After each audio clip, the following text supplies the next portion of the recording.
Hello. Today I'm sharing the story of Moses with you, which we'll be teaching in kind of a long timeline of Old Testament character studies and history. So we've gone all the way back to the beginning, to creation and the fall, to Noah and Abraham and Sarah, Jacob, Joseph, all of these amazing characters that came in that long timeline, that family tree of Jesus, so to speak. And today we're talking about Moses. A lot of the kids know this story. They've seen The Prince of Egypt, or they've learned about Moses before because he's such an amazing character, and the adventure that was his life is one that they've probably heard before or read about before in books.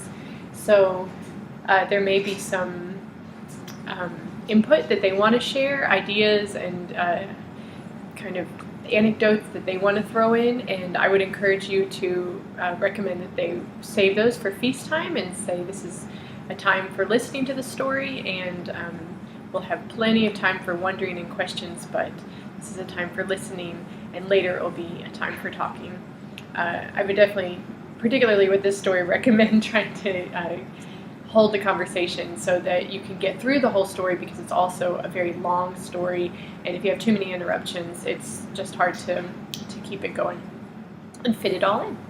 So do keep in mind that as you bring the children in, they'll be here for the whole worship service, the entire service, not just half of it, and so you'll have plenty of time to allow them art response time and to gather for feast and candle time, so you don't need to rush, but again, this is kind of a long story. What I usually do is when the children first arrive and we gather up, I take plenty of time to make sure they're all gathered and settled before I begin, because if you're jumping right into the story and then children are arriving, it can create a disjointed experience and it can create interruptions. So just wait and get to know the kids better, ask their names, maybe go around the circle and share how school's going or what they're looking forward to for the fall and seasons changing. You'll change the circle of the church here to another great green growing season day, reminding the children that the green season is a time for learning and finding out more and really getting our hearts ready for what is to come, and to see where the world was and what was happening in the hearts of God's people before Advent, before Jesus came. So all of the stories that we're sharing are leading toward that rescue plan that God had put into place. And I think that's about it. Yeah, I guess I'll jump right in.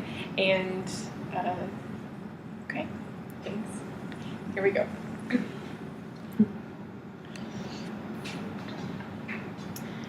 All right, friends, today I get to share with you the story of Moses.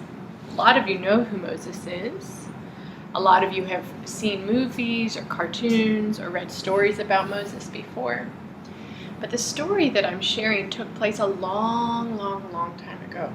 We know about it because it's written in God's story, in the story of the rescue plan, the Bible. And as we read about Moses from the Bible, we remember all the people that came before Moses, and we look forward to all the people that will live on the earth after Moses, including Jesus and Jesus' family. So far, as you know, this story has included some really amazing people. We've learned about Joseph and his adventurous life. We've learned about Jacob and he and Esau and the 12 tribes of Israel. We learned about Abraham and Sarah and how they had to wait and be patient. We learned about Noah and the washing clean of the flood. We've learned so many different things. But today, after many, many years of the Pharaoh ruling, you'll remember that many of Jacob's sons Joseph's family members and Jacob's sons too, in that sense, had fallen into slavery again. Joseph had been a friend of the Pharaoh, and he had worked for the Pharaoh, but later a new Pharaoh took over, and some of the family of God was taken into slavery. That means they had to work really hard every day. They were told when to sleep, they were told when to wake up, they were told when to move around, they were told where to live, who to spend time with. but they never made any money or had any freedom. They were slaves. This Pharaoh did not remember Joseph and all that he had done for Egypt. He had helped them to grow grain again and end a long and hungry famine, but the new Pharaoh had forgotten all about that. The new Pharaoh just didn't remember. So he didn't treat the people of God in the right ways. Now, let's think back to the story of Moses, looking ahead to this part of this long story. The people of God had become slaves. They were trapped. They could not go home. There were so many people of God in Egypt that the Pharaoh was afraid they might take over his kingdom and take it away from him. So he did a really terrible thing. He was worried that the people of God would raise up a new king that would take over his place. He thought, if I kill all the baby boys, then none of them can grow up and try to be king. Oh, goodness. Imagine. Pharaoh decided to get rid of every baby boy.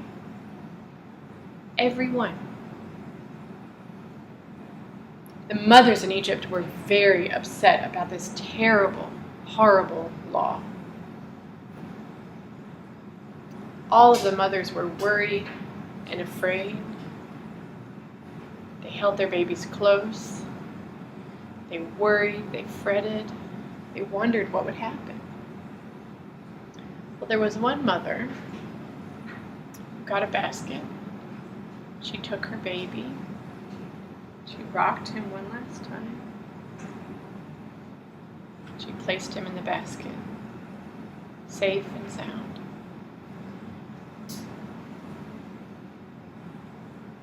She hid the baby. She covered him with leaves so that no one could see him.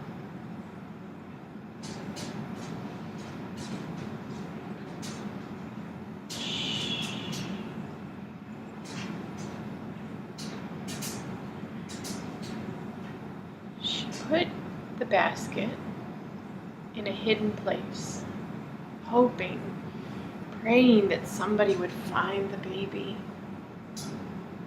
Maybe he would be okay, but she couldn't bear to see him killed. Well, then, the daughter of Pharaoh, remember the king of Egypt, his daughter found the baby. She'd held the baby and protected the baby, just as the baby's mother had hoped. She named this baby Moses. And she raised him up in the palace. She took care of him like he was a prince.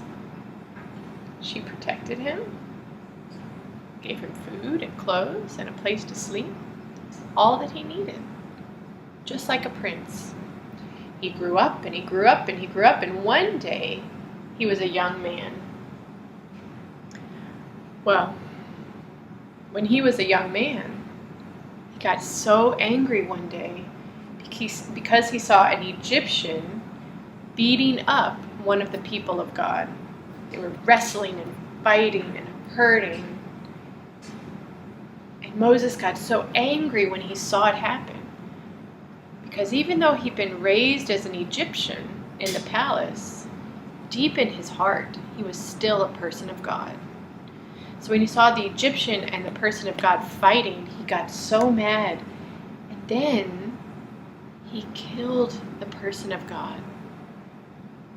He killed them. When Moses saw what he had done, he ran away into the desert.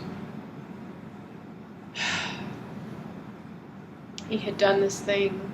And after running away, Moses stayed with a different family. A family of a man named Jethro. He married a woman named Zipporah, who was one of Jethro's daughters. And then he became a shepherd He wasn't a prince anymore. He didn't live in the palace. Now he was a shepherd. He took care of the sheep. He lived in this place, far away from the palace, far away from the prince and princesses and the king of Egypt, for 40 years. 40 years. And then something really remarkable happened. One day Moses was walking along and he saw a bush on fire. It kept burning and burning and burning, but it never burned out. God was talking to Moses through this bush. He was just taking care of the sheep.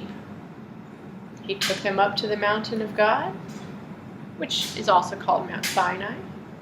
And suddenly he saw that bush. It just wouldn't burn up. As he was looking at the bush, God began to speak to him.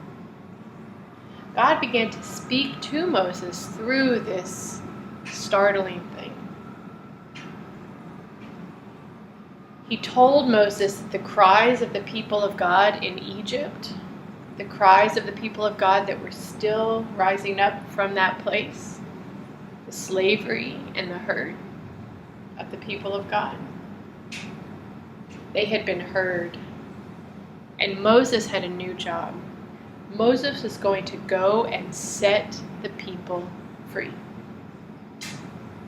But Moses was confused. He said, "Who am I? Who am I to do such a thing?" God told him, "I'll be with you." Moses said, "But what is your name?" He still was confused and astounded by what was happening. God said, "My name is Yahweh. I am who I